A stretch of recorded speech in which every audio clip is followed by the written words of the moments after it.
लुभाए ना मुझे कोई पदार्थ, मेरा तो अब बस एक ही है स्वार्थ। धर्म युद्ध हो या हो कर्म युद्ध, आप बने सारथी और मैं बनूं आपका पार्थ। मैं तो हूं अनजान बनकर मेरे नाथ, अपने रथ पर ले चलो मुझे अपने साथ। पुरी जिसका धाम है, जय जगन्नाथ उसका नाम है। क्या आपने कभी सोचा है कि एक ऐसी मूर्ति जो खुद अधूरी है फिर भी इतनी महान और पूजित कैसे हो सकती है? यह कहानी है भगवान जगन्नाथ की, एक ऐसे भगवान जो न सिर्फ मंदिरों में पूजे जाते हैं बल्कि जिनमें एक जीवित ब्रह्म तत्व भी समाया हुआ है। आज हम इन्हीं रहस्यों का पता लगाएंगे और जानेंगे कि कैसे एक अधूरी मूर्ति ने पूरी दुनिया को अपने चरणों में झुका दिया। ये कहानी इतनी रोचक और अद्भुत है कि आप इसे सुनने के बाद बस एक ही शब्द बोलेंगे, भाई वाह। कहा जाता है कि मध्य भारत के एक श्रेष्ठ राजा इंद्रवन भगवान विष्णु के परम भक्त थे। एक दिन उनके महल में एक संत प्रकट हुए।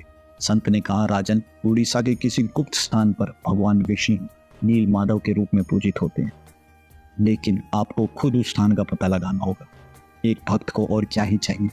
यह सुनते ही राजा ने तुरंत अपने विश्वसनीय विद्यापति, जो कि खुद बहुत बड़े विष्णु भक्त थे, को यह कथन सुनाया और उड़ीसा की यात्रा पर भेज दिया। यह यात्रा आसान नहीं थी। वहां पहुंचने के कुछ दिनों बाद विद्यापति को पता चला कि एक गुप्त गुफा में विश्वासु, जो सब्र जाति के मुखिया थे, नील माधव की पूजा किया करते थे। यह देख विद्यापति ने विश्वासु से पूजा स्थल देखने की विनती की, लेकिन उन्हें मना कर दिया गया क्योंकि यह रहस्य केवल विश्वासु और सब्र जाति तक ही सीमित था। यह सुन विद्यापति काफी निराश हो जाते। तब विद्यापति बड़ी ही चालाकी से विश्वासु की बेटी ललिता से विवाह कर लेते।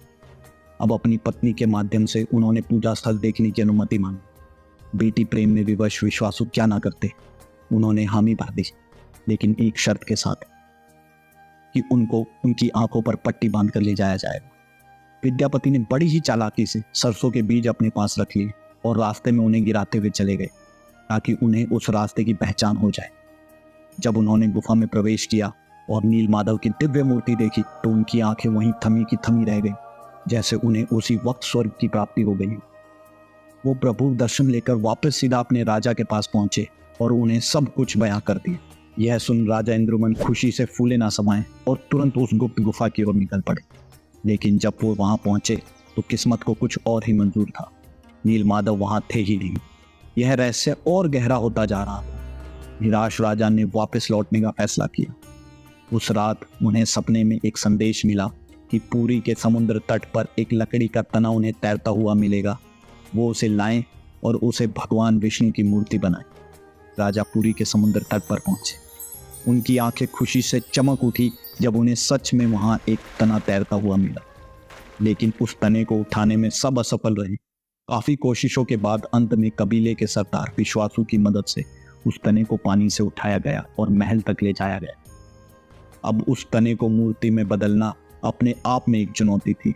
जब सब कोशिश करके थक गए तो कहा जाता है कि तब देवताओं के वास्तुकार खुद श्री विश्वकर्मा एक बूढ़े बाढ़ी के रूप में वहां प्रकट हुए।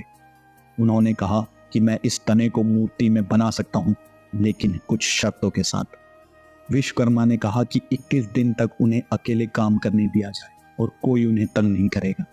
राजा ने यह शर्तें मान ली, लेकिन 15 दिन बाद अंदर कोई आवाज ना आने के कारण रानी को काफी चिंता हुई।